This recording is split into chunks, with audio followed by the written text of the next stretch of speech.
Welcome to the Synagogues of Pennsylvania, Part 3. In this episode, we look at another dozen or so synagogues in the Philadelphia city limits. We start out with a trio of Chabad house branches. This site is the Chabad Lubavitch of the Greater Philadelphia region. Its director is Rabbi Avraham Shem Tov. There is a Hebrew school on its site. Chabad offers services such as seniors visitation, kitchen koshering, and Shabbat and holiday hospitality. This second Chabad location has a collegiate fraternity house look to it, maybe because it is the Lubavitch house at the University of Pennsylvania, where every Jew is family.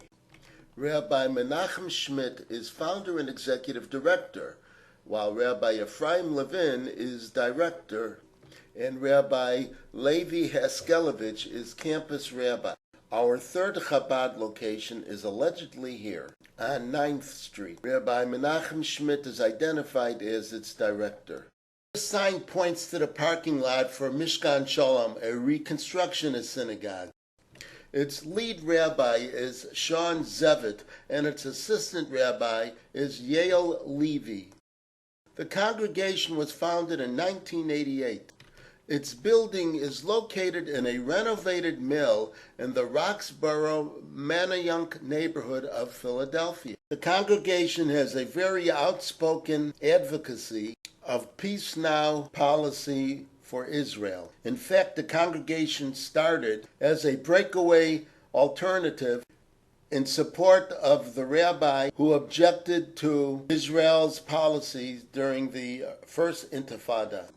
The short name for this synagogue is Ner Tzedek. Its longer name is Ner Tzedek, Ezras, Israel, Beth Uziel, and a couple other synagogue names. It is a result of several other conservative congregations that have closed its doors and merged with this facility. For example, in 2008, Adath Zion, a traditional synagogue, closed its doors and merged with Ner Tzedek. Adath Zion had been founded in 1895 and at its peak had over 500 member families. This is in the northeast section of Philadelphia, and this site here is what used to be Adath Zion. It is a church now, and as you can see, it is fenced in, which gives you an idea of security issues related to this area. With a close-up view, you can see on the right-hand side where the menorah sculpture had been. And this next close-up shows you the Hebrew letters representing the Ten Commandments. Returning our focus back to Ner Tzedek, the congregation took on that name in 1960 after the merger of a couple other synagogues. They had been Boulevard Park Jewish Congregation and Bris Kodesh Congregation. This structure was built sometime between 1964 and 1969. This is where Pnei Or of Philadelphia meets. It calls itself Jewish Renewal and it meets in a church. As they advertise, just enter through the red doors and go downstairs. The Jewish Renewal movement began in 1973. This particular branch was started in the early 1980s. Marsha Prager is its rabbi. Services are held for Shabbat both on Friday evenings and Saturday mornings. You're looking at the Society Hill Synagogue. It identifies itself as liberal. Its rabbi is Avi Winokur. Services are conducted for Shabbat on Friday nights and Saturday mornings, but they vary depending on the week of the month and whatever special occasions are occurring. There is also a Tuesday morning more traditional service for the support of those who are saying Kaddish. One can surmise by looking at the building that it is a historic synagogue. It was first built in 1829 for church usage.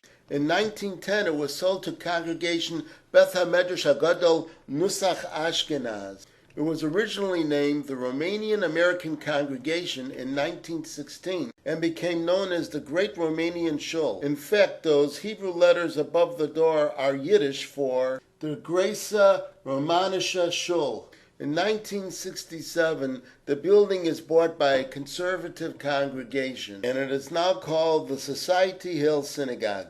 Our next building is Congregation Beth Zion Beth Israel. It affiliates with the conservative movement. Its senior rabbi is Abe Friedman. It has a play school, a preschool, and a Hebrew school. Yosef Goldman is assistant rabbi. For Shabbat, they have a Friday evening and a Saturday morning, but no Saturday afternoon service. As for the other days of the week, they have services both morning and evenings for Monday through Thursday, and on Sundays just a morning service. The synagogue has a history that goes back to 1840. That's when Temple Beth Israel was founded. In 1896 came along the Neziner congregation, and in 1946 Temple Beth Zion. In 1984 all three congregations merged to become Beth Zion Beth Israel. Here's another Chabad location. It's on the second floor of a retail operation. It is called Va'ada L'Dovrei Ivrit Chabad, and its director is Rabbi Zalman Lipsker. And here is a once-was synagogue. I believe it is now a Buddhist temple, but it was once the Young Israel of Oxford Circle, located in northeast Philadelphia. It had been founded in 1956 and dissolved in 2009. In its heyday, it had several hundred members, but at the time of its closing, it struggled to even have 30 to 35 people attend on the high holiday services. Other similar type of closings have been, in 2004, Oxford Circle Jewish Community Center, B'rith Israel, closed down and merged with Congregation Adath Yeshurun in Elkins Park. It was affiliated with the conservative movement. The same goes for a conservative synagogue, Temple Shalom, that merged with Beth Shalom. This is a pattern that is being seen in many major metropolitan areas. Conservative synagogues within city limits or nearby suburban areas are closing down and merging with conservative synagogues in farther out outlying areas. At the same time, Orthodox synagogues are thriving. One can come up with their own reasons. In the meantime, this ends our tour of the Philadelphia city limits synagogues. Lots more synagogues in Pennsylvania to be seen. Bye for now. See you real soon.